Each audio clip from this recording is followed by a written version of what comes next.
Eu queria proclamar que nesta noite pode ser uma noite de cura para a sua vida. De cura física, de cura espiritual, de cura social, de cura ministerial. Eu gostaria que você pegasse para você o contexto do texto que nós vamos ler e a adaptação que nós pretendemos fazer para que nós possamos, ao final, orar por aquelas pessoas que precisam, que carecem de alguma cura em alguma área da sua vida. Eu sempre gosto de dizer que não há nada que o Senhor não possa fazer. Não há cura que Ele não possa realizar. A mais difícil que houver, Ele pode fazer. Ele quer fazer. Pastor, mas por que algumas pessoas não são curadas? Isso é um mistério de Deus.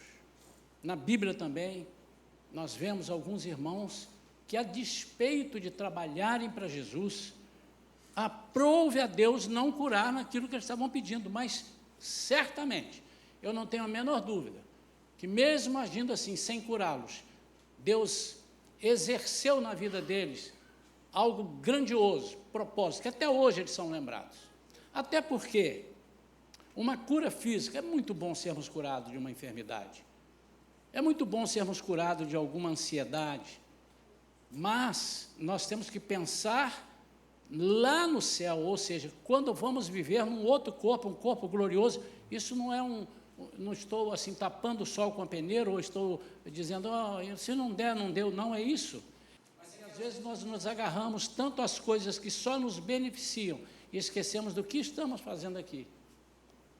Mas, por outro lado, essa mensagem vai mostrar também o quanto nós somos egoístas, às vezes, de percebermos ou deixarmos de perceber irmãos que estão carentes de cura, de libertação, estão mirrados em alguma área da sua vida. Ou então sabemos e desprezamos, acostumamos, achamos que tudo é muito natural. Por isso eu quero incentivar os irmãos, que nós conversássemos sobre isso agora, e que vocês pedissem agora ao Espírito Santo. Espírito Santo, fala ao meu coração. Você pode pedir isso? Sim. Fala comigo, Senhor. Fala ao meu coração. Se você for tocado pelo Espírito Santo, se a palavra chegar até você, em alguma área da sua vida, para você mexer, movimentar alguma coisa, não endureça o seu coração. Ao contrário, diga, Senhor, faz de mim o seu querer, faz em mim o teu querer. Lucas capítulo 6, versículos a partir do 6. Eu vou narrar algo acontecido, é real, não é uma parábola, fato verídico, acontecido realmente, de um homem que tinha uma mão ressequida. E eu quero adaptar essa história para as coisas ressequidas na nossa vida, como elas podem entrar, como elas devem sair, o que elas acarretam em mim. O contexto aqui maior, os irmãos vão perceber, são as pessoas religiosas querendo incriminar Jesus porque era um sábado e ele estava ali a fazer um milagre. Podemos pregar sobre isso, mas eu quero aproveitar esse ensejo para ver algo além do sábado, algo além dos julgamentos, dos critérios das pessoas, e coisas que nós estamos, às vezes, dando muito mais importância e deveríamos dar menos importância, coisas que estão obstruindo a nossa vida espiritual, que estão atravancando o nosso progresso em Jesus, como família, como seres humanos. Lucas 6 diz assim, aconteceu, no versículo 6, aconteceu que em outro sábado, Jesus entrou na sinagoga e começou a ensinar. Estava ali um homem que tinha a mão direita ressequida. Os escribas e os fariseus observavam Jesus, procurando ver se ele faria uma cura no sábado, a fim de acharem de que o acusar. Mas Jesus, conhecendo os pensamentos deles, disse ao homem da mão ressequida: levante-se e venha para o meio. E ele, levantando-se, ficou em pé. Então Jesus disse a eles: vou fazer uma pergunta a vocês. É lícito no sábado fazer o bem ou fazer o mal? Salvar uma vida ou deixar que se perca? Então Jesus, olhando para todos que estavam ao seu redor, disse ao homem: estenda a mão. Ele assim o fez. E a mão lhe foi restaurada. Mas eles se encheram de furor e discutiam entre si quanto ao que fariam contra Jesus. Amém? Pai querido, nós estamos aqui somente para te ouvir agora. O Senhor vai falar. Mas, Senhor, nós não queremos apenas ouvir, nós queremos apreender aquilo que o Senhor nos der. Nós queremos captar, usar. Senhor, a primeira coisa que eu sei que pode acontecer é a timidez, a vergonha ou o orgulho se manifestarem em alguém e eles não estenderem a sua mão ressequida, alguma coisa ressequido na sua vida. Senhor, não permita que isso aconteça, mas toque em cada vida agora, segundo a necessidade, naturalmente. Toca, Senhor, faz aqui hoje algo sobrenatural, como só Tu sabes fazer, em nome de Jesus. Amém. Não é nenhuma novidade eu dizer para os irmãos que existem muitas pessoas perfeitas, um corpo perfeito, mas que são completamente mutiladas em alguma área da sua vida, ou em mais de uma área de sua vida. São pessoas que são sadias, não têm nenhum tipo de enfermidade, mas que acabam ficando doentes por outros problemas ou por outras enfermidades, acabam sendo feridos por outras enfermidades e acabam sendo, de uma certa forma, paralisados. Por quê? Primeiro, que permitem que aquilo evolua, ou seja, que aquele problema que está começando, ele tome um rumo, tome um volume que vá adiante, onde ele não pode mais controlar. E, ao não poder controlar, ele abandona. Há muitas pessoas que passam, talvez por vergonha, a internet é cheia disso, as pessoas passam uma vida maravilhosa, no Instagram, por exemplo, né? Isso não é o crente que diz, não. Pessoas aí fora dizem que as pessoas mostram ali, se você olhar, ali não tem ninguém errado, ninguém feio, ninguém, ainda mais agora que tem ali um monte de coisa para fazer na internet, para mexer na foto e tal, só tem gente bonita, só tem gente de bem, mas eles estão sob uma capa, alguma coisa que não consegue, ou alguma coisa que não consegue permitir que eles se revelem. Mas nós não temos o interesse, e agora eu estou falando para a comunidade, nós não estamos tendo aqui nenhum interesse para que você seja ultrajado, para que você seja violentado no seu defeito, no seu problema, na sua falta, na sua incapacidade. Ao contrário disso, o que nós queremos, que o teor dessa mensagem, o propósito dessa mensagem, é que você dê ao Senhor a chance de te curar. Certamente, há alguém aqui que precise de uma cura, ao menos. Quando nós preparamos uma mensagem, pelo menos eu sou assim, e creio que os irmãos que pregam são assim: Senhor, o que eu vou falar? O que o Senhor quer que eu fale? E normalmente Ele dá aquilo que nós temos tratado. A gente não fica procurando para falar esse assunto. Ele dá, a gente vai lendo a Bíblia, vai falando durante a semana, vê um episódio na rua e o Senhor, é isso, eu quero que fale sobre isso. E eu não creio que Ele dá uma mensagem onde não é para ninguém. E se não for para esta igreja, é para alguém que está vendo pela internet, estará vendo pela internet. Por isso, eu quero te encorajar. Não endureça o seu coração. Não fique envergonhado. Já vou te dizer, ao final, eu vou te chamar aqui à frente. eu vou te chamar. Já vai começando a dizer assim, Senhor, eu morro de vergonha de ir lá na frente. E se de tudo você não quiser vir, eu peço que Deus use algum irmão ao seu lado. E esse irmão vai saber que você não deveria vir e não quer vir, porque o Espírito vai falar com eles. Quantos creem nisso? E esse irmão que está ao seu lado vai servir de pastor Isaías nesse momento, naquele momento, e vai orar por você. Mas se você puder caminhar para cá, e esse irmão, de repente também, você quer que eu vá lá com você ao altar? Eu não preciso não, mas eu quero ir com você, que venha também. Já estou te avisando que vai acontecer isso no final. Mas você não é obrigado, é que nós não controlamos pessoas. Só que nós não queremos, eu pelo menos, não quero ir para casa e levar um puxão de orelha do Espírito Santo para ficar a semana toda com a orelha doendo. Eu quero, ao contrário, passar aquilo que Deus tem passado para nós. O que é que estava acontecendo ali? Há um homem que já acostumou, e há outros episódios na Bíblia, uma vez eu preguei aqui sobre a mulher encurvada. Ela frequentava a sinagoga, e todos viam que ela era uma mulher encurvada, ela tinha limitações, não podia fazer um monte de coisa.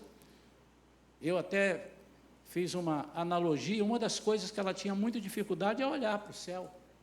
Ela olhava mais, era para o chão.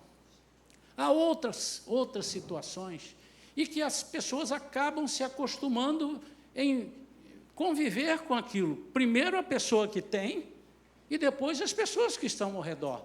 Eu quero declarar em nome de Jesus que nós queremos extirpar daqui da igreja todo tipo de atitude nossa, minha, a começar de mim, para pessoas que estão com um problema que nós vemos. E esse problema não é só enfermidade, não é falta de dinheiro, mas é tudo, por exemplo, que nós tenhamos coragem de exortar pessoas, de dizer, meu irmão, deixa eu te dizer com muito amor no coração, você está indo para o inferno, querido.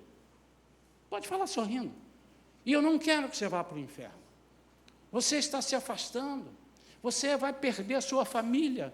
Você vai perder o seu ministério. Você vai perder o seu emprego, quem sabe. Você precisa mudar. E nós estamos aqui para te ajudar. O que Jesus está fazendo ali é mostrar para aquelas pessoas que estavam ali que não importa se é dia ou se deixa de ser dia, a tempo e a fora de tempo eu estou aqui para fazer. O que Jesus queria mostrar é que depende muitas vezes da nossa atitude. Alguém um dia disse, por que muitas pessoas quando caem não se conseguem levantar? Caem, não um tombo físico. Mas por quê? Por várias razões, mas uma delas é que eles não acreditam que podem se erguer. Eles não acreditam que tem mais solução. Há pessoas que estão vivendo numa situação que já foi menos ruim, mas ela tem piorado, porque ele já entregou os pontos, já jogou a toalha. E eu quero nessa noite que você entenda que em todo tempo o Senhor está de olho. Em todo tempo Ele está presente. Esteja você onde estiver, o Senhor está presente. E o primeiro ponto que nós vamos destacar aqui é o chamado à exposição e à obediência. Jesus disse, levanta-te e vem para o meio, versículo 8. Levanta-te, conhecendo os pensamentos, disse ao homem da mão ressequida, levanta-se e vem para o meio. O homem vivia certamente à margem, talvez escondendo a sua deficiência, com vergonha, ou talvez sabendo que ele não podia fazer muitas coisas, aqui no caso da mão ressequida. Mas nós vamos ver algumas coisas que podem estar ressequidas em nossas vidas e que nós deixamos de fazer coisas por vergonha ou porque nos sentimos inúteis ou incapazes realmente. Jesus chama para tirar ele de lá do escanteio e colocá-lo no centro, para que o seu problema fosse visível e a glória de Deus se manifestasse. Então, nunca pense, eu vou estar nessa igreja, o pastor está falando isso, eu vou ali para ele orar, porque isso está me incomodando. Não, eu quero que a glória de Deus se manifeste em mim. E a glória de Deus, para se manifestar em você, é necessário que você deixe Deus agir do jeito dele, seja obediente aos chamados dele, No momento que ele te chamar, venha, erga-se, vem aqui, faz isso, estenda a mão, ele vai fazer. Mas, além disso, tem outras coisas. Por exemplo, as pessoas precisam saber que você tinha uma mão ressequida e não tem mais. Porque é muito comum nós sabemos, esse irmão tinha uma mão, aqui não fala que era de nascença ou não, mas tanto faz ser de nascença ou não, mas as pessoas dizem, puxa vida, ele tinha uma mão boa, agora ela ficou ressequida. O que aconteceu? Foi alguma enfermidade que o acometeu? Não é? Mas nós precisamos saber, precisamos dizer da resposta de Deus, o que as pessoas sabiam de nós e o que elas devem saber. Esse é o propósito da cura de Deus. Quando Jesus liberta aquele endemoniado gadareno, e aquele endemoniado falou, eu quero ir com... Já pensou? O cara vivia amarrado com corrente, dormia nos sepulcros, e ele agora é liberto. Ele disse, eu quero andar do lado desse camarada, esse camarada é tudo que eu preciso. E Jesus disse, vai contar à sua família, vai lá, fica. Oportunamente, futuramente, ele foi achado junto de Jesus ensinando, ele estava ali aprendendo. A mulher, segundo a parábola de Jesus, que tinha 10 dracmas e perde uma dracma e faz de tudo para achar, e diz a Bíblia que quando ela acha, ela vai na vizinhança e conta para todo mundo que ela tinha achado. Por que ela conta? Porque as pessoas, isso é dedução minha, certamente sabiam que ela tinha perdido. Como é que ela vai contar uma coisa que ninguém sabia que ela tinha perdido? Não é verdade? Então, há um propósito, eu quero que você guarde isso no seu coração. Não receba para o seu deleite, não receba apenas para você guardar para si, mas diz, Senhor, eu estou pronto a multiplicar nas vidas, eu estou pronto a catalisar, eu estou pronto a fazer com que as pessoas sejam beneficiadas por aquilo que o Senhor fez em mim, mostrando, o Senhor também pode fazer na vida deles. Não esconder as nossas mãos mirradas significa não esconder nossas fraquezas, por exemplo, as nossas limitações, as nossas dores e os nossos pecados. Há muitas coisas que deixam de acontecer na nossa vida por falta de confessarmos pecados. A Bíblia diz isso. Um pecado não confessado obstrui muita coisa, porque Deus tem o poder, e só Ele tem o poder de perdoar pecados. E quando você não confessa o pecado, você diz, eu não quero que o Senhor me perdoe. E quando você diz, eu não quero que o Senhor me perdoe, você está dizendo, eu não quero que o Senhor seja Senhor da minha vida. Mas quando você confessa, diz, eu creio no Senhor, eu dependo dEle, e o inimigo se racha de raiva, porque diz, camarada, você não tinha que ter confessado, agora você confessou, Ele vai te curar, Ele vai te perdoar. A cura acontece exatamente no meio. Isso é um simbolismo, é um detalhe apenas, porque no meio é que está a presença de Cristo. Nós, às vezes, temos o hábito de, por algum probleminha, a gente começa a ficar envergonhado e começamos a ficar ressequidos em alguma área da nossa vida e nós começamos a nos afastar. E dali, a gente depois tem vergonha de voltar.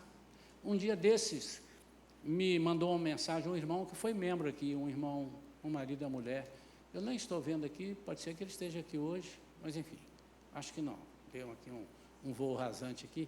Ele disse, pastor, eu já fui membro da sua igreja, eu lembro de você. E ele disse, então, eu saí, eu estava com problemas, e eu fui me afastando e saí, nem despedi, nem dei satisfação. O senhor me aceitaria de volta? Eu falei assim, mas é lógico que aceita. O que nós temos alguma dificuldade é de aceitar uma pessoa que saiu por rebelião, fazendo rebelião, aí se ele precisa primeiro a gente ter certeza de que ele foi curado daquilo ali, né? Mas é difícil a gente, enfim. Mas sim, as portas da igreja estão abertas para você voltar. Quem sou eu? Se Jesus disse que você, ao clamar por Ele para voltar, se você está afastado, Ele te recebe. Quem é o pastor Isaías? Quem é qualquer irmão? Quem é um apóstolo? Quem é um bispo? Quem é um padre? Quem é uma pessoa que possa dizer, não, eu não te recebo?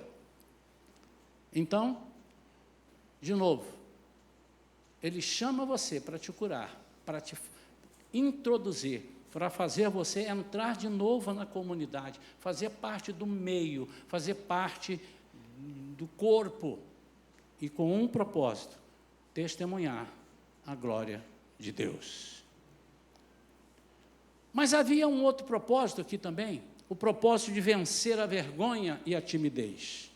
Isso muitas vezes nos oprime, nos embaraça e nos obstrui. Existem outros casos na Bíblia, mas eu gosto muito de lembrar do caso do general Naamã. É um caso, acho que todos conhecem a história de Naamã, um general de guerra. A Bíblia diz que ele era um homem valoroso e que ele tinha vencido muitas guerras, muitas batalhas. Ele era o chefe do exército do rei da Síria, um homem com muitas condecorações. Diz lá num dos versículos, porém, leproso. E a lepra naquela época era algo incurável. E era algo que, se você tivesse lepra, você precisa ser afastado do convívio das pessoas. Você não podia viver entre as pessoas. Mas esse camarada, ele ainda estava no convívio. Talvez porque fosse um general, talvez porque o rei dissesse, não, segura aí, esconde. Nós podemos imaginar, nós podemos fazer conjectura de que ele tapava essa lepra. Mas foi em casa, na intimidade, que a sua empregadinha, a menina que ele trouxe para servir lá de empregadinha dele, assistente, que ele venceu na guerra em Samaria, e ele trouxe essa menina e deu de presente, olha, que trouxe uma auxiliar para você, para sua mulher, falando para sua mulher. E ela, vendo a aflição de Naamã, disse assim, tem um profeta lá em Samaria. Se o senhor for lá, se ele for lá, falou com a mulher, ele vai ser curado. E quando ele chegou lá, primeiro ele foi no palácio do rei. O rei disse assim, não posso curar ninguém. Aí ele foi ao encontro do profeta. E o profeta nem o recebeu. Disse, vai banhar no Rio Jordão, dê 7 mergulhos. Naquela hora ele ficou muito chateado. A gente pode fazer algumas conjecturas, a Bíblia permite que façamos. Por que será que ele ficou chateado se o homem já deu a decisão? Vai lá e mergulhe que você vai ser curado. Eu deduzo que ele disse, eu não posso deixar que as pessoas vejam que eu sou leproso do jeito que eu vou, porque para eu mergulhar lá eu vou ter que tirar a minha farda. A Bíblia não diz se a lepra dele era no nariz. Provavelmente não, porque senão ele seria visto e iam arranjar uma confusão. Você é general, mas não é o dono do mundo, pedra nele, a lei diz. Mas devia ser escondido em algum lugar, no ombro, no braço, nas pernas. E esse homem disse, não, isso é um absurdo. Mas o que Deus queria fazer ali era muito mais do que curar a lepra de Naamã. Queria quebrar o orgulho dele. E por isso Deus manda ir no Rio Jordão. E o Rio Jordão era um rio barrento. Tanto que ele diz assim, mas para mergulhar no Rio Jordão, era só me avisar, eu já vinha mergulhado de casa. Porque onde ele morava, tinham 2 rios límpidos, Abana e Farpar, ou Farfar. Mas não era o problema da água, não era o problema do rio. O problema é para expor a vergonha, no caso dele, vergonha talvez, desse homem da mão ressequida, expor a vergonha e a timidez, porque expondo a dor, expondo a vergonha, ele recebe a graça. Quando nós expomos a nossa fraqueza, irmãos, quando nós expomos a nossa vergonha, nós estamos aptos, estamos nos habilitando a receber a graça. Por quê? Porque a graça é um favor que nós não merecemos. E muitas vezes nós estamos deixando de receber a graça porque nós não queremos não queremos deixar que as pessoas vejam a nossa, entre aspas, nudez. Nós não queremos deixar que as pessoas saibam, e por isso nós convivemos, enganando a todo mundo, menos a Deus, fazendo as coisas que nós não podemos fazer, ouvindo palavras, e muitas vezes aquelas palavras afetam a nós, e a gente, com cara de pau tremendo, diz assim, amém, Senhor, queima eles, Pai, queima, Jesus. E a gente mesmo é que precisa ser queimado. Nenhum deboche, irmãos. Nós somos assim. Não tem aquela história daquele um irmão na igreja, que toda vez que tinha uma pregação forte, puxa vida, o irmão Isaltino tinha que estar aqui para ouvir essa palavra. Essa palavra era para ele. A irmã Guilhermina, nossa, essa, no outro domingo, que o seu irmão José Roberto, o irmão Euterpino, nunca era para ele, sempre, esse é chamado crente garfo, aquele garfo de pegar palha, pega aqui e joga para lá, pega aqui e joga para lá, sempre para o irmão, nunca para ele. Porque nós somos assim, amados. Mas quem está perdendo somos nós. Imagine quando Jesus diz, estende, fique de pé, assim, comigo não, violão. Estende a sua mão. Por que eu vou estender? Todo mundo vai ver que eu tenho a mão. Aqui, não, é a direita. É a outra que eu quero. O versículo 10 diz, e ele assim o fez, e a mão lhe foi restaurada. Estende a mão. Qual é o significado? Pense comigo, eu gosto de deixar Jesus em umas situações difíceis. Não gosto de Jesus. Que Jesus vira para aquele cego que vem clamando, ô Jesus, filho de Davi, tem compaixão de mim. Até eu, que não sou Jesus, sabia o que ele queria. E Jesus perguntou, o que queres que eu te faça? E ficou esperando a resposta. Ele disse que eu veja. Disse, então vê. Jesus tem uns negócios assim, né? Que parece que... E aqui, Jesus não podia. Se ele entendeu e descobriu o que as pessoas pensavam, ele não sabia que tinha um homem da mão mirrada ali? Ficava muito mais tranquilo. Eu vou curar só no olhar, nego nem vai ver. Eu vou sair daqui, fico bem na fita com todo mundo. Um homem vai embora, gritando talvez, minha mão voltou no lugar. O que houve? Não sei. O que, né? Não, Jesus precisava que a glória dele se manifestasse. Deixa eu te dizer de novo, você talvez esteja impedindo com o seu problema que a glória de Deus se manifeste na sua vida, na vida dos seus companheiros, amigos, na vida dos seus vizinhos, na vida dos seus parceiros, na vida da sua família. Hoje é dia de você jogar tudo fora, de você dizer assim, rasgo o meu coração, Senhor. Eu sei que eu tenho essa dificuldade. E se você sabe que tem, e sabe que não merece, a única coisa que você precisa fazer é obedecer. Quando ouvires a voz de Deus, não endureçais o vosso coração. Porque aí vai se manifestar pela dor. Então, eu não vou pedir que ninguém diga aqui qual é o seu problema. Fala para a igreja aí, meu problema é... Não precisa. O fato de você vir aqui, você está estendendo a mão. Deixa eu te dizer, não venha porque eu estou te chamando. Se você ficar aí, você também pode ser curado. É apenas um simbolismo. Vem até aqui, vem para o meio. E hoje o meio para mim é aqui. Poderia ser aí. Eu poderia sair daqui e ir lá para trás. Virem para cá agora, irmãos, vem para cá para trás. Não é verdade? É apenas uma forma. Eu queria que você não prejudicasse, palavra forte, hein?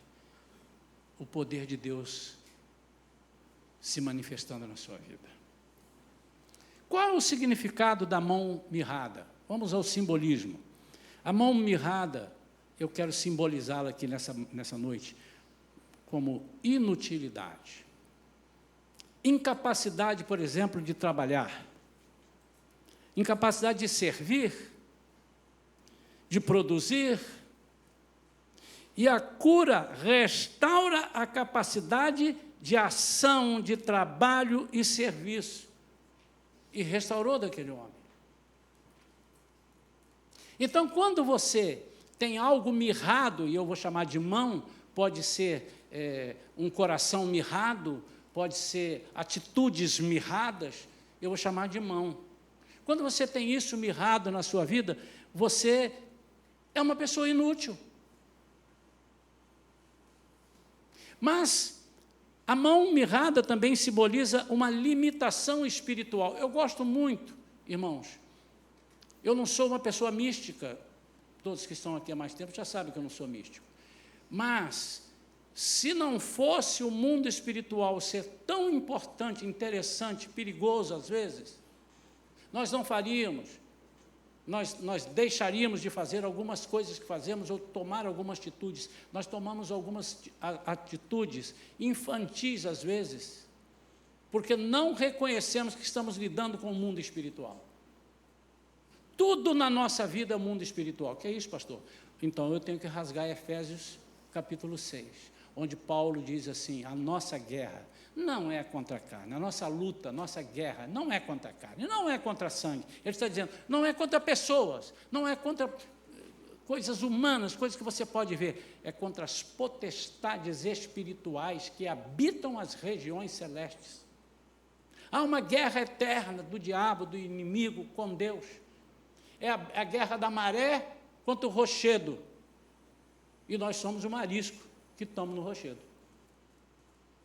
O problema dele não é comigo e com você, o problema dele é que a graça de Deus não se manifesta em nós. O problema dele é que ele acha e acusa Deus. Como você vai fazer? Por isso que ele é chamado acusador. Olha, fulano lá, você foi benevolente com ele, você curou, mas ele não merece. Sim, Jesus vai dizer, ele não merece mesmo, e tanto não merece que é pela graça. Que é um favor imerecido. Áreas da nossa vida que estão secas, que estão atrofiadas, sem função ou sem capacidade de tocar o mundo com o amor e com o poder de Deus. Irmãos, nós temos deixado pessoas sentadas ao nosso lado, vivendo ao nosso lado, passarem tribulações tremendas, porque nós estamos com a oração na nossa vida ressequida, atrofiada. Nós temos tido medo de orar, vergonha de orar, e quanto mais nós falamos que temos medo e temos vergonha, mais Satanás põe medo e vergonha em nós, porque ele sabe que essa é uma arma poderosa. A oração do justo pode muito em seus efeitos. É a chave que move o mundo, é a chave que abre portas, é a oração. Essa igreja gosta de oração, eu tenho ficado às vezes um pouco triste, quando nós chamamos para orar, se marcarmos uma reunião de oração, talvez, não é só aqui, a que dá menos gente, é a reunião de oração. Porque o inimigo sabe que nós seremos invencíveis, porque não faremos nós vamos mandar para o céu vai mandar uma flechada, ela vem de lá. A oração é a nossa comunicação com Deus, dizendo, Senhor, eu quero abrir meu coração, eu estou intercedendo por isso, eu estou pedindo isso por alguém, e às vezes a gente ora também, mas muito para nós, Senhor, me dá, eu quero.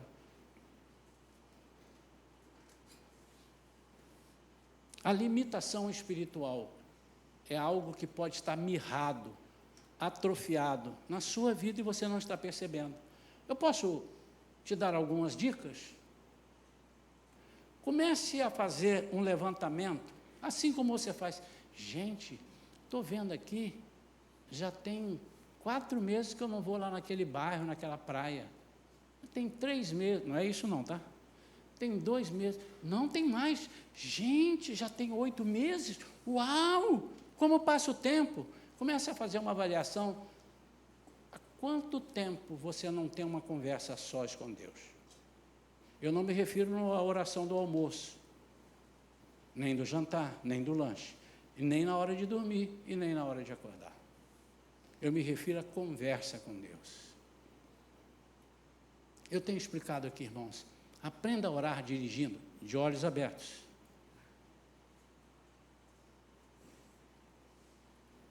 Aprenda a orar dirigindo o seu carro.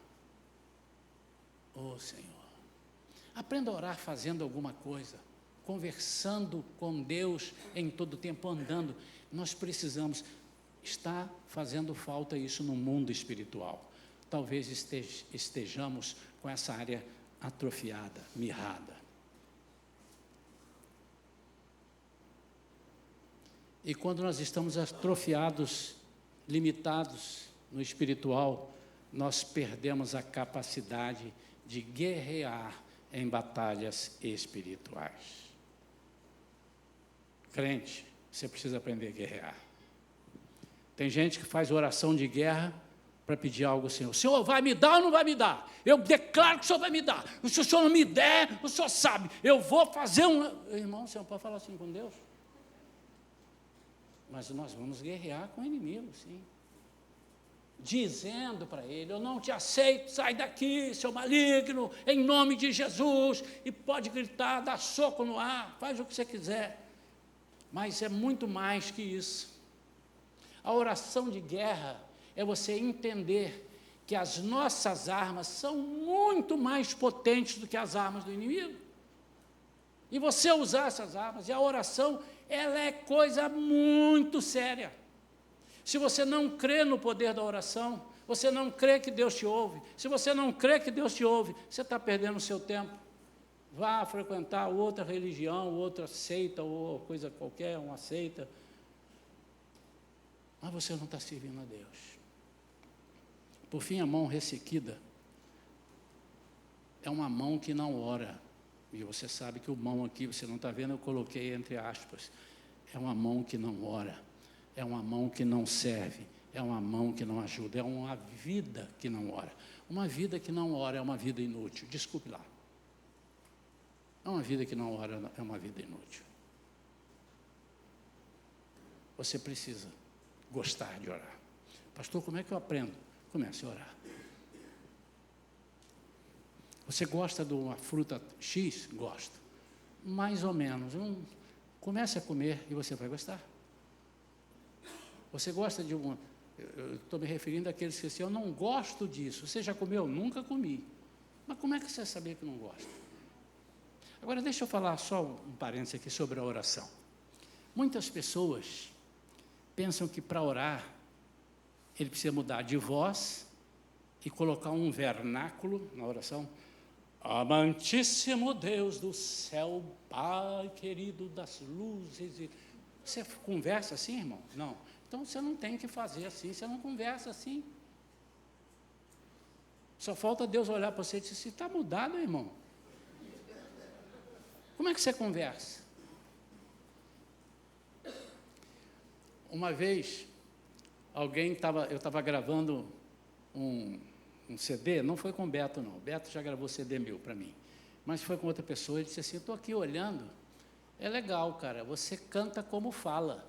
Eu falei, naturalmente, eu só ponho melodia, não fala. E eu fui fazer aula de canto há muitos anos, nem tinha gravado CD ainda. E quando cheguei lá, eu comecei a cantar, ele me deu uma música, eu não sei qual a música, qualquer música, né? Vamos supor que seja um hino. Porque ele vive, posso crer no amanhã. E ela queria que eu cantasse. Porque ele vive. Eu falei, mas eu não sei cantar assim, irmão. Não, mas você tem que cantar. Não, mas eu não sei, aí você vai me...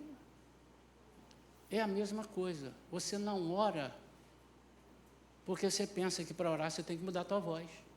Não. Você não muda as palavras, a não ser que seja um cara que só fala palavrão. Você não vai falar palavrão com Deus, não é lógico. Mas você não muda. Ô Pai querido, queria falar com o Senhor um negócio que está me atazanando a ideia. Mas atazanando a ideia, não pode falar na oração, não. Deus sabe. Não, mas ele não sabe esse tempo, porque na Bíblia não tinha atazanar naquela época. Mas tem um Espírito Santo que decodifica. Decodifica. Diz assim, olha, ele está dizendo que ele está com a cabeça meio perturbada e tal. Como se precisasse, né, irmão?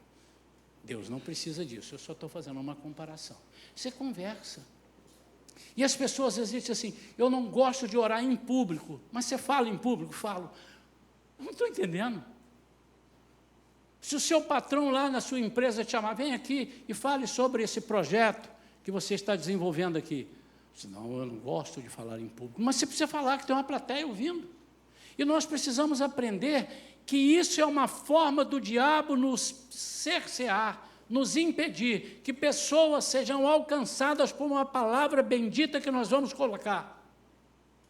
Vamos supor que você esteja orando e diga ali na oração, Senhor, em nome de Jesus, Cura qualquer alma ferida hoje, de algum problema que um familiar seu fez. A pessoa que estava, o Senhor, sou eu. Eu quero aqui, Senhor. Deixa eu contar um negócio aqui interessante. Eu gravei um hino, há muitos anos atrás, e ele chama Levante e Seja Curado. Vocês já ouviram eu cantando esse hino? Esse foi o Beto que gravou para mim. Levante e Seja Curado. E aconteceu uma coisa, a primeira vez que eu fui cantar, porque eu não era daqueles, quando eu vou falar assim, vira para a direita, quando eu falar assim, levanta a mão. Eu nunca fui esse cantor. Eu deixava o Espírito Santo falar com as pessoas. Irmão, quando eu comecei, baseado em Isaías 53, e comecei lá, foi ferido por nossas culpas, aí quando chega no coro, levante agora e seja curado, deixe a fé em sua alma crescer. Sabe o que começou a acontecer? Fala aí, Vivian, o que acontecia? As pessoas começavam a levantar, mas não mandei ninguém levantar.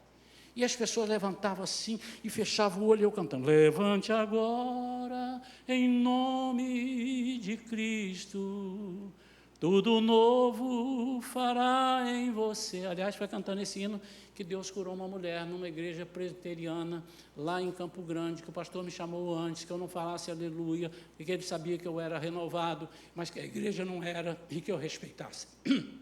E Deus falou, vou curar hoje uma pessoa de câncer. E como é que eu falo isso? Eu disse, vou cantar. E quando eu cantei, a mulher levantou lá, eu não vi. Ela estava muito lá atrás. Ele me contou no ano seguinte, quando ele me chamou de novo. Pastor, naquele dia, aliás, eu estou te chamando aqui, pastor, já falei isso aqui na igreja. Eu estou te chamando aqui para o senhor ficar à vontade. Deixa o Espírito Santo te envolver.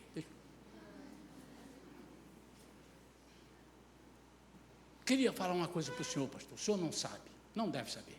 Mas naquele dia, quando o senhor estava cantando, levante e seja curado, uma irmã lá atrás ficou em pé, e ela tinha problema de fluxo de sangue, e desceu ali, sujou a igreja toda, ela desceu o câncer dela todo, os irmãos correram, pegaram um pano, limparam, não deixei ninguém ver, e limpou. Eu estou contando isso para o senhor. Amém, ô pastora Vera? Amém? Igreja presbiteriana, em Campo Grande, é um bairro lá de Campo Grande, ali, Jardim Brasil, alguma coisa assim, mas eu não lembro. Eu estou falando porque o pastor contou para todo mundo. Então, enquanto o Espírito Santo estiver falando, ninguém mandou, você sentiu, e você deve estar sentindo ali alguma coisa, aquele problema que eu trago desde a minha infância, que vem do meu avô, passou para o meu pai, passou para mim, eu quero perder isso hoje em nome de Jesus, essa atrofiação, está certo, atrofiação? Essa mão mirrada dentro da minha vida, eu quero que suma hoje. E para concluir, a mão direita tinha um significado muito importante para o judeu. Então eu vou ler de novo, versículo 6, aconteceu que em outro sábado, Jesus entrou na sinagoga e começou a ensinar, estava ali um homem que tinha a mão direita ressequida. Por que o texto fala isso? Porque tem alguma importância. Se fosse eu falaria, havia um homem que tinha uma mão ressequida. Interessa se é mão esquerda ou direita, as duas são mãos. Mas eu fui levado a crer, primeiro, que nada acontece por acaso. Nicodemos foi encontrar de noite com Jesus. Mas por que de noite? Foi encontrar com Jesus. Tem alguma coisa por trás disso, nós já pregamos aqui. Que nós podemos conjecturar. Isso aqui eu posso conjecturar. Por quê? Você vai estudar e ver que a mão direita para o judeu antigo e tal, era muito importante. Olha só o que diz o Salmo 73, versículo 23. No entanto, estou sempre contigo, tu me seguras pela minha mão direita. Ele podia falar, tu me segura pela cintura, pela mão esquerda, mas pela minha mão direita. Essa é a mão da confiança e segurança em Deus. Muitas vezes você está com isso ressequido na sua vida, você não percebe, você não deixa Deus te segurar, você acha que quem pode te segurar é o fulano, é o beltrano, é o irmão, eles podem te auxiliar, mas quem te sustenta é Ele, quem te segura é Ele, e você pode estar com isso atrofiado, isso é mundo espiritual, irmão, você perdeu a fé, você está com vergonha de dizer, Senhor, eu preciso de Ti. Em Isaías 41, versículo 13, diz: porque eu, o Senhor, seu Deus, o tomo pela mão direita e lhe digo: não tenha medo, pois eu o ajudarei. Essa é a mão da promessa de ajuda na hora do medo. Por que é que há pessoas que ficam com medo e suicidam?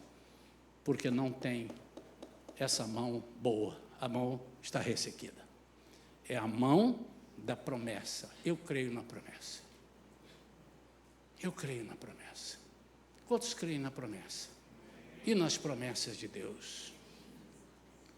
Terceira e penúltima. Em Cantares 2, versículo 6 diz: a sua mão esquerda está debaixo da minha cabeça e a direita me abraça. Às vezes você está com a mão ressequida, a mão que abraça. É a mão da comunhão, é a mão do estar junto. Eu estive uma vez numa igreja muito tradicional. Eu tenho muita história para contar no meu ministério, irmãos. Dá vontade, tem hora mesmo, eu preciso escrever um livro. Mas esse tipo de coisa eu não posso, às vezes, narrar no livro. Mas nós estávamos ali todos no altar, eu não era o pastor, mas eu era um dos cantores, e os pastores ali, e de repente o pregador falou assim: vamos dar as mãos agora, porque o Senhor vai fazer algo. Eu não me lembro quem, mas ele disse: nós vamos fazer algo sobrenatural. Quando eu fui segurar o irmão tirou a mão. Eu falei: sua mão, não segura a mão de homem. Eu falei: foi bom que pelo menos ele percebeu que eu era homem, né? Não segura a mão de homem. Ele tinha algum bloqueio. Quem sabe lá na infância ele disse: só quem segura a mão de homem é homossexual, hein? Não sei. Ou o pai dele falou assim: menino, segura a mão de homem não, vou quebrar tua mão. Não sei.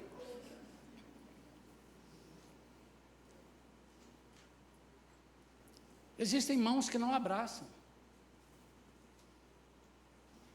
Existem filhos que já conversaram comigo e disseram: eu sou assim porque meu pai era assim, ele não abraçava, eu também não abraço, eu não gosto de abraçar. Pede isso, irmão. Abraça aí. Quer dar um abraço em alguém aí? Dá um abraço aí, dá um abraço aí. Não sai daqui e vai para lá não, dá um abraço aí. Assim não vale, né? Ei. Pronto, abraçou e beijou, lascou um beijo logo.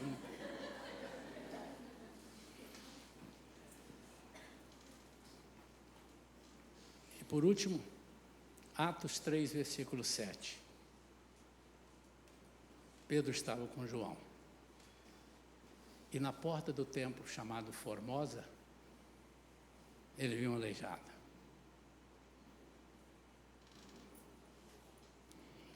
Isso não é um problema meu. Esse homem já está aí há tanto tempo. E o homem olhou para ele, diz a Bíblia, como quem tivesse: dá uma esmola aí. E ele disse: eu não tenho prata nem ouro. Mas ele tinha. Eles aqui andavam com o dinheiro ali das missões. Ele tinha. Ele não mentiu. Ele disse: eu não tenho coisa rasa, eu tenho coisa profunda. Sabe por que eu tenho? Porque eu não tenho a mão mirrada mais. E ele disse, então, não disse essas palavras, está dentro desse contexto, tá, irmãos? E pegando na mão direita do homem, ajudou a se levantar. Disse: em nome de Jesus de Nazaré, levante-se. Ele disse, o 6 diz isso, e o 7 está dizendo: ajudou a levantar. Essa é a mão para erguer e para mudar vidas.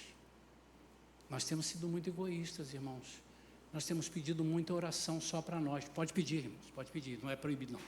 Mas nós esquecemos de restaurar vidas.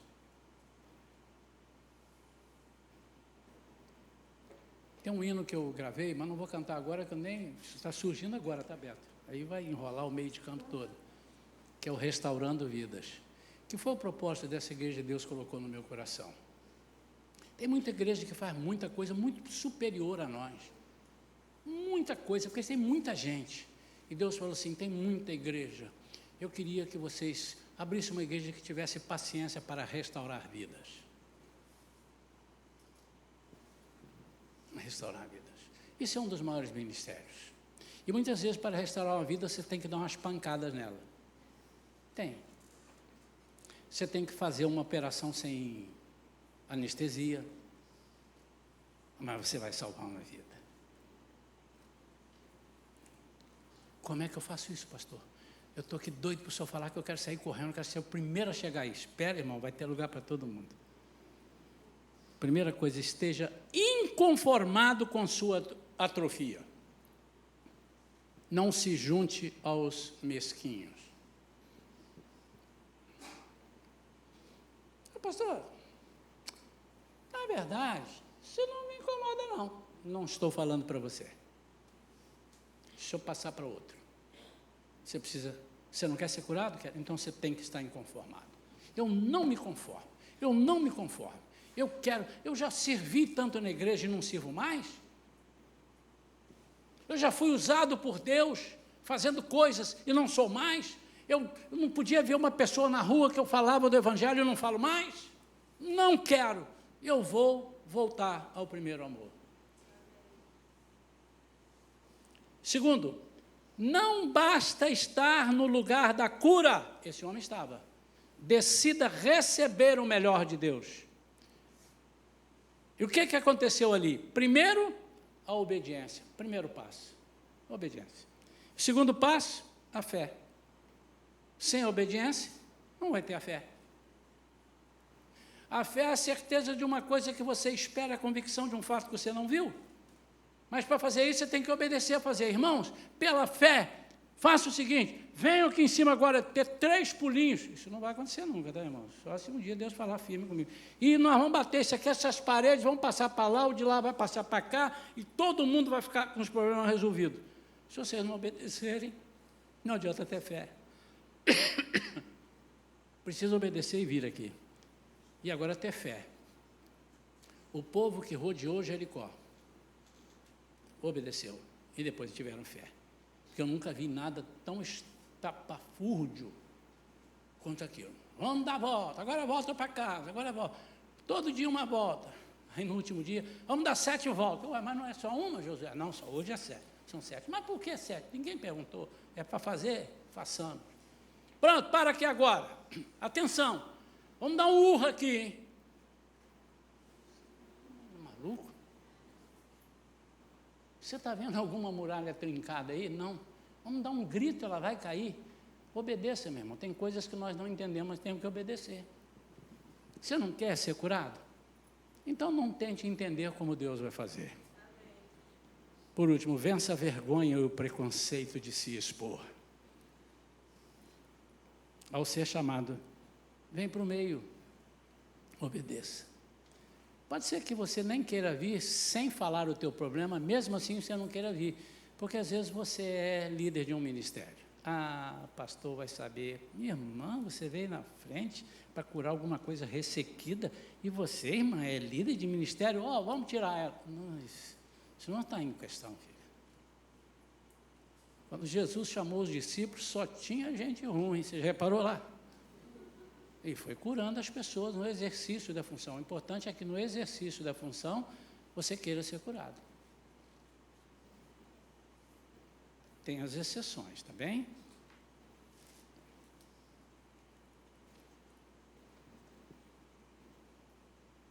Beto, tem um levante seja curado aí? Vamos ficar de pé, queridos. Se tem, tem. Se não tem, não tem.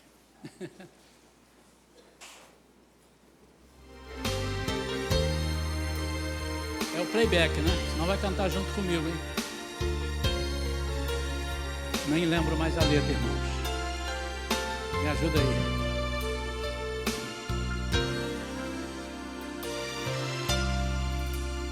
Foi ferido por nossas culpas, nosso pecado a Ele humilhou, para sempre levou nossas dores, com suas chagas a todos sarou. Se medo e dor invadem seu ser, provando de fato sua fé em Deus, eleve seus olhos, que o céu se abrirá. Por você foi que Jesus morreu. Levante agora e seja curado. Deixe a fé em sua alma crescer. Levante agora em nome de Cristo.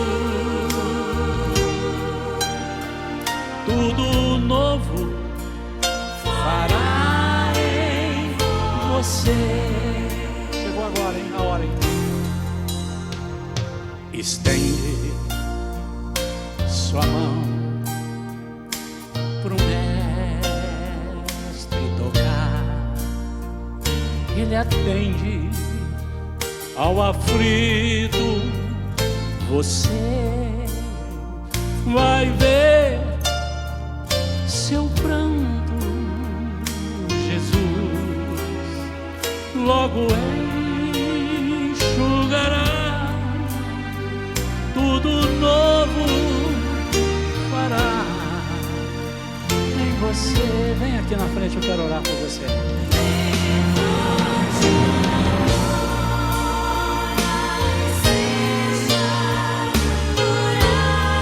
Se há algo ressequido na sua vida, vai sair hoje. Deixe a fé em a sua alma crescer.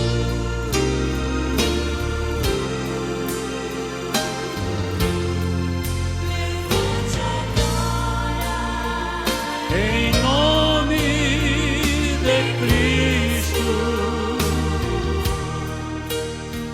tudo novo fará em você. Levante agora e seja curado. Ainda tem gente para ser curado de alguma coisa ressequida na sua vida? Sua vida financeira como está? Está ressequida ou está próspera? Sua vida familiar, você é aquele casal igual quando você casou? Ou já não tem mais aquela química, aquele amor? Vocês estão se suportando um ao outro? Está errado? Está ressequida alguma coisa na sua vida? O seu ministério, você vive fugindo dos chamados de Deus? E às vezes você acha que o problema está numa igreja, você sai de lá, vai para ali, sai dali, vem para aqui. Não, o Senhor quer te curar disso. Ele quer te fazer fértil espiritualmente falando. Em nome de Jesus. Tem mais alguém? Se tem, venha correndo para cá, irmão. Porque Jesus pode voltar daqui 5 minutos e eu nem orei ainda. Pai, em nome de Jesus, nós estamos aqui com vidas, não sabemos, um ou outro talvez, porque já oramos uma vez, podemos até lembrar, mas nesse momento eu não sei por que eles estão aqui, qual é o real motivo, mas eu te peço, eu creio na tua palavra é verdade. Tudo que está aqui em Lucas capítulo 6, que nós lemos e discorremos sobre ele, tudo aqui nós cremos. Então agora, preste atenção, irmãos. Espíritos malignos que têm dominado as vidas, deixando ressequidas algumas áreas, eu te ordeno agora, te ordeno no nome de Jesus, hein? No nome de Jesus, saiam agora, mãos, entre aspas, porque pode ser coração, pode ser casamento, pode ser tudo, ressequidos, voltem ao normal pela palavra de Jesus. Em nome de Jesus, tudo aquilo que estiver ressequido, por ordem de Jesus, o Cristo Nazareno, o Jesus de Nazaré, o único, em nome de Jesus, se liberta, irmão, se liberta, irmã. Aquele passado que te feriu tanto, não fique ruminando. O Senhor está te dando uma mão nova, seja o que for a mão. Use o exemplo da mão. Use o exemplo da mão. Eu não gosto de misticismos e nem de ficar fazendo simbolismos, mas eu pediria agora que todos vocês que estão aqui na frente, e os que não estão e que quiserem fazer, podem fazer, estenda para cá, não para mim, para o altar, a mão direita, só a mão direita, porque a mão direita tem esses simbolismos que eu te falei. O Senhor te toma pela mão direita, estenda, não levante assim não, olha, irmão, estenda assim, ó. Isso, estenda a mão direita. O Senhor está tomando a sua mão. Eu quero que você crê nisso. O Senhor está tomando. O Senhor está tomando, em nome de Jesus. Cura, Senhor. Cura, Senhor. Liberta, Senhor, de uma vez por todas. Cura, Senhor. Arranca com raiz e tudo, toda maldade humana, toda obra feita, toda obra de feitiçaria, tudo aquilo que foi destinado a essas vidas que estão sofrendo, sejam agora anuladas todas as coisas. Mãos ressequidas voltem ao normal em nome de Jesus. Em nome de Jesus. Em nome de Jesus. Senhor, abençoe a mão do Luiz aqui. Senhor, onde ele tocar a mão, precisa prosperar. Senhor, arranca com raiz e tudo aquilo que o diabo tem tentado levar. A fé do Luiz seja restaurada. Que não haja dúvida de que o Senhor é o Todo-Poderoso. A mão da Marcília, Senhor. Eu lembro como ela chegou aqui, cheia de doenças. Eu lembro. E hoje ela é outra pessoa. Conquanto ela possa ter um ou outro problema, mas é zero perto do que tinha. Eu lembro. Senhor, restaura essa vida. Restaura tudo que estiver mirrado na vida deles. Em nome de Jesus. Em nome de Jesus, Senhor. Aqui está o Enzo, que durante um tempo cria em outras coisas. E agora ele te aceitou, recebido foi batizado. Restaura o tempo que ele perdeu. Restaura, multiplica por 10 na velocidade, para que ele seja usado grandemente na tua obra. Mas também que ele seja um homem de valor, que ele seja uma pessoa digna de ser seguida, em nome de Jesus. Em nome de Jesus, queridos, continuem firmes, crendo. O Senhor está fazendo a obra. Você que não veio, se quiser vir, pode vir. Ah, pastor, eu me arrependi, eu quero ir agora. Vem. Se existe entre nós alguém que ainda não aceitou Jesus, ou que está afastado, pastor, eu já fui, mas estou afastado. Será que Jesus me aceita? Claro que aceita. Agora, se você quiser, só faz assim com a mão, eu vou orar daqui por você, pela sua vida. Se você crer. Tem alguém? Você está levantando a mão, meu amado? Amém. Você está também, que eu não estou vendo a sua mão. Está, porque está atrás da cabeça. Amém. Amém. Eu falei que eu oro daqui, mas eu posso orar. Posso orar perto de você? Eu gosto de olhar dentro dos olhos. Mas se você se sentir ultrajado, não venha. Então pronto, vem aqui.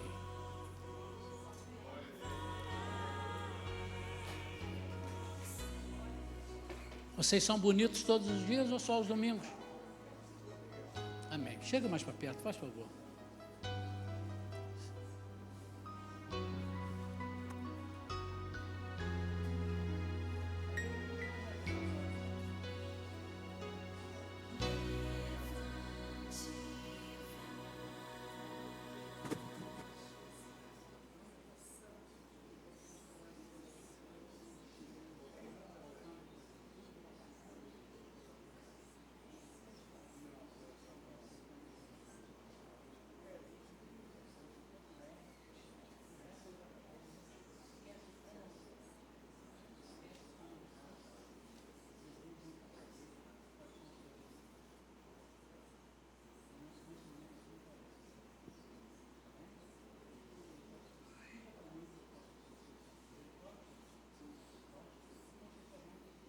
Estou dizendo aqui para os amados, eu disse, vocês estão voltando? Ele falou, não, já estive aqui uma vez. Não, não é voltando aqui na igreja, voltando para Jesus ou aceitando a Jesus. Vocês foram batizados? Não.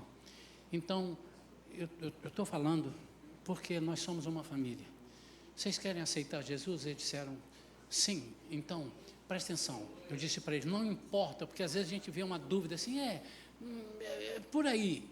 E eu sei o que ele quer dizer com isso. Porque eu tenho algumas coisas, eu tenho alguns problemas, algumas perguntas. Isso é depois. Isso é depois. Você vai fazer a matrícula no céu. E o Senhor vai tomar conta da sua vida e da sua vida.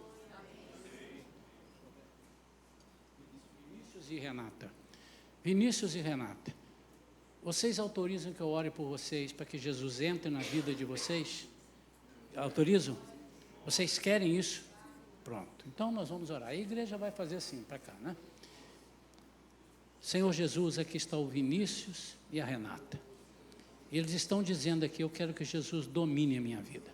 Certamente, eles entenderam, Senhor, que o Senhor sendo dono da vida deles, Senhor da vida deles, o resto é contigo, tudo contigo. As dificuldades que eles têm, as dificuldades que podem estar passando, o Senhor agora responsabiliza-se por elas, porque é assim que a Bíblia ensina. Eu peço agora, escreve o nome do Vinícius, escreve o nome da Renata no livro da vida. Apaga o passado deles, aquele passado que te entristeceu, e fortalece a fé deles. Em nome de Jesus, entra no coração deles e faça a morada. Passa o teu sangue, Senhor, da cabeça até os pés, da cabeça até os pés. Isso é simbólico, viu? O sangue de Jesus é que nos purifica de todo o pecado e nos segura e nos dá a garantia da entrada no céu futuramente. Em nome de Jesus. Amém. Amém? Vocês podem dizer para mim, Senhor Jesus. Senhor Jesus. Eu quero que o Senhor entre na minha vida. Pode entrar. Faz em mim o teu querer. Acabou. É isso.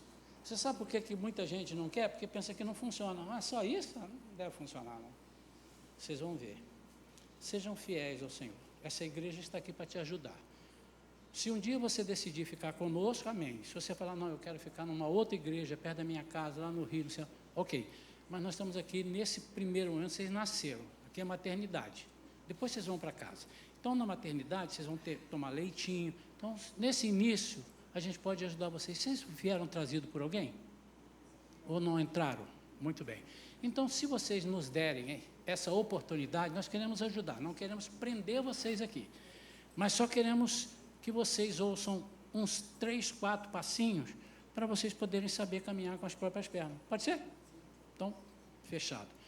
Eu quero pedir a um casal dessa idade aqui, eles devem ter 18 a 20 anos de idade, um casal aqui dessa idade aproximadamente, que venha se comprometer, anote aqui para nós, ninguém vai ficar te importunando, tá? Ninguém vai, porque essa igreja aqui não faz isso.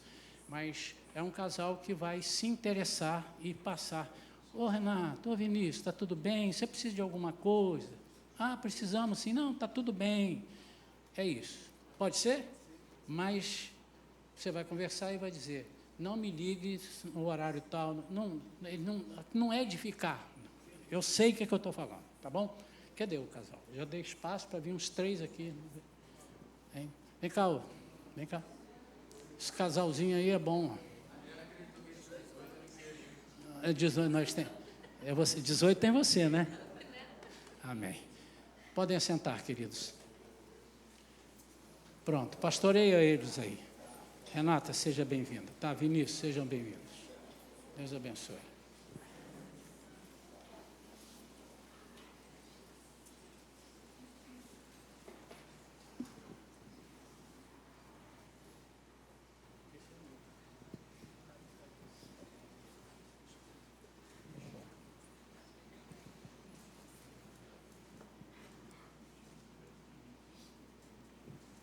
Queridos, antes de anunciar, apresentar os